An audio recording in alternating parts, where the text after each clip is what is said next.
A world champion will be crowned in 3 rounds or less. Let's see here who draws first blood. Giuliany's got a nice long style, great technical Muay Thai for mixed martial arts. She loads up that rear kick beautifully as she sprawls back here to avoid the single leg.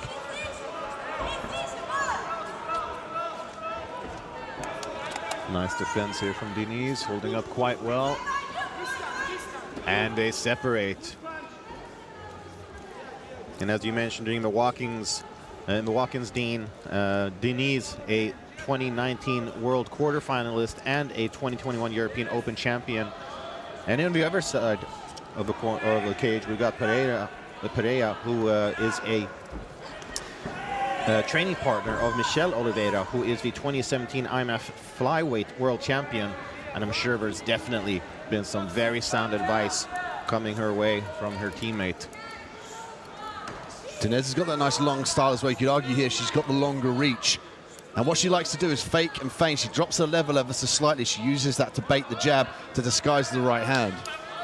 Referee asking for some more action here, Seb. You know what? I'm inclined to kind of agree with that. I mean, there is so much at stake here. And I understand that that can be a little bit overwhelming. I mean, just look at what we have here. I mean, we have over 400 athletes who have just ascended from all around the world to compete here at the IMMAF World Championships. So, I mean, the eyes of the world are on these two competitors in terms of amateur MMA. I mean, it doesn't get any better than the IMMAF World Championships. It is the pinnacle of amateur MMA. Oh, look at this. Guillotine attempt here from Perea. Oh, switch of positions from Denez. And Denez could look to drop down here. She's going to use the knees to distract. She's got to try and get that right underhook secured, though, and get the hands clasped together. It's going to be a little bit difficult with Perea pushing her back towards the cage. Jumping guard here from Perea. Maybe looking for the flying triangle, but doesn't get it. And look at that. Denise lets her up. Not really willing to follow her opponent onto the ground. Seemingly want to keep this fight on the feet, at least so far. Referee asking for some more action here, but there's a lot on the line as we see Perea look for the takedown, inside trip attempt. And it comes to the nuances, or she might roll for the knee bar here. It's going to be difficult up against the cage. Nice defense from Denez. She triangles the feet. Difficult to see from the camera angle. She's triangled her feet to prevent her left leg getting extended out and hyperextended into the knee bar. 10 seconds left, or less than 10 seconds rather. I see some ground and pound coming courtesy of Bahrain's Beatriz Consuli Denise. Ends the fight on top. And neither fighter really being able to accomplish a whole lot of offense as such. But then again, as we said, there is so much at stake. You don't want to make a mistake because that could cost you a gold medal. Take a look at the replay here. There was the low single initiated by Perea. She charged in beautifully, got a little bit of elevation, but the sprawl was the key there for Denez. She sprawled nice and heavy.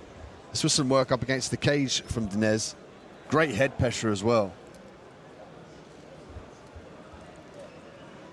Absolutely. Utilizing your head in clinch and grappling exchanges is imperative. It really is that little extra oomph that you might need to get takedown or get a pass or whatever position you are looking for. Seconds out. We'll soon begin here with our middle round out of 3 potential. Let's see if these ladies turn up the heat a little bit. I mean, they've had a round now to be able to sort of feel each other out, find their rhythm, find their distance. I do suspect we will see a little bit more offense from both fighters.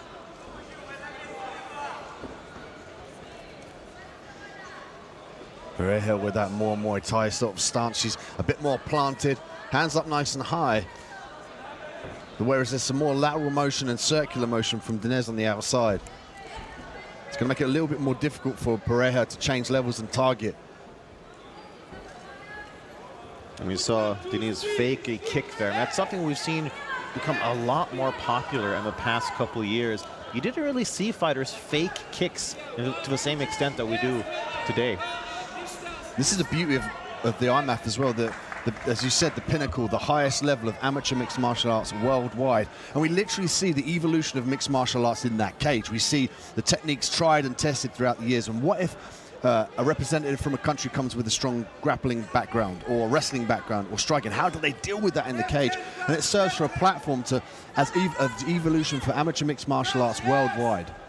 Oh, absolutely. You would be hard-pressed to find a bigger challenge in terms of amateur MMA. Just what fights that we had leading up to the finals. We've seen some great fights, some fantastic performances. Guillotine attempt from Dinez is going to be difficult to finish up against the cage, given she needs some leverage. She could look to circle Perea around and use leverage against the cage, just like that, or she could opt to go to her back. Great defense by Perea. And it seems quite clear so far that Perea wants this fight on the canvas, but Dinez is having none of that. The defense definitely holding up very well.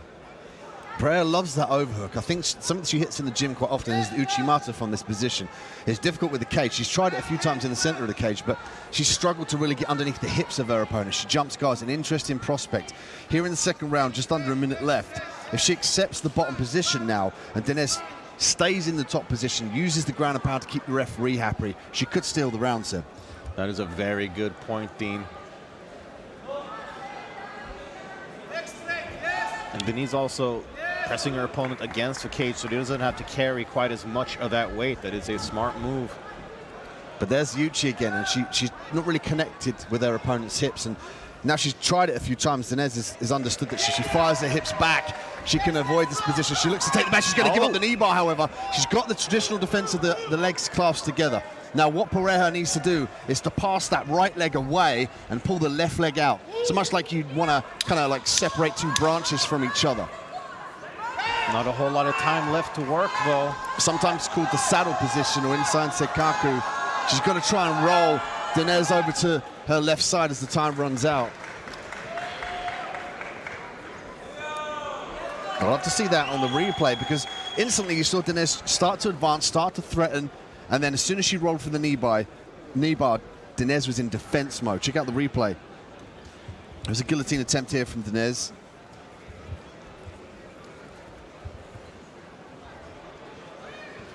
Nice knee from Dinez on the interim. Perea doing a good job of getting the head out of jeopardy. Nice open palm strikes from Perea. And here was the saddle position. What she needed to do is roll off to her left side, frame on the chest of Dinez, and roll her around to expose the legs to put Dinez off of her back.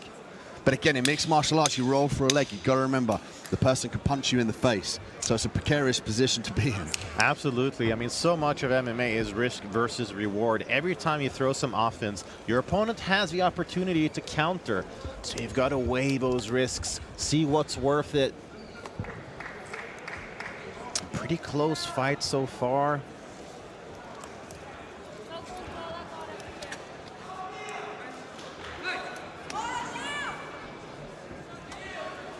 Round two. Excuse me, round three. Our final round, that is correct. You're lost in time. Enjoying the fight so much.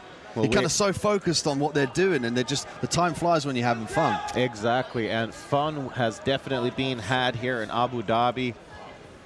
I mean, we are seeing right now, before our eyes, the best amateur female flyweights in the world competing.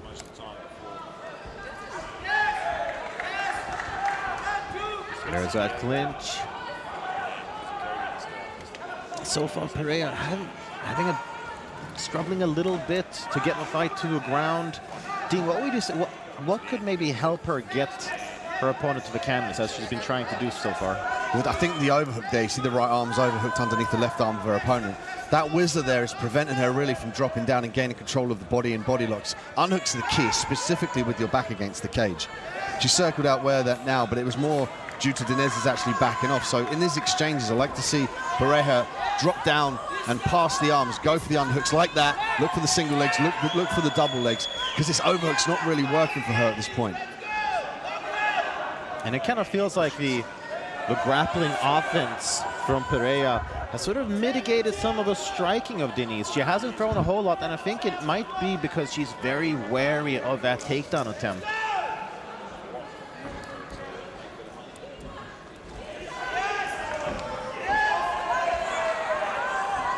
Perea is pressing forward, though. Their takedown attempt, but she gets her fight to the ground with just over a minute left to work here in the final round. Let's see what she can accomplish. There's a triangle from Denise. She's secured it already with those long legs. She doesn't even have to reach up. If she can start to pull the arm across the body from her opponent and pull down on the head, she's got a nice angle. The key here is the arm, but she could also finish with that arm bar. You can see it's tucked underneath the left arm. It puts pressure on the hinge joint in the elbow. And what a twist. I mean, it was Perea who wanted to get the fight to the ground, seemingly to get the submission. Now she is stuck in one herself. Perea had done a good job of going down to her backside and then using the legs across her opponent to elongate herself. She wants posture. In this instance, it's kind of distance away as opposed to posture to the sky, but the same factors are desired. She wants to create space in the triangle and alleviate the choke.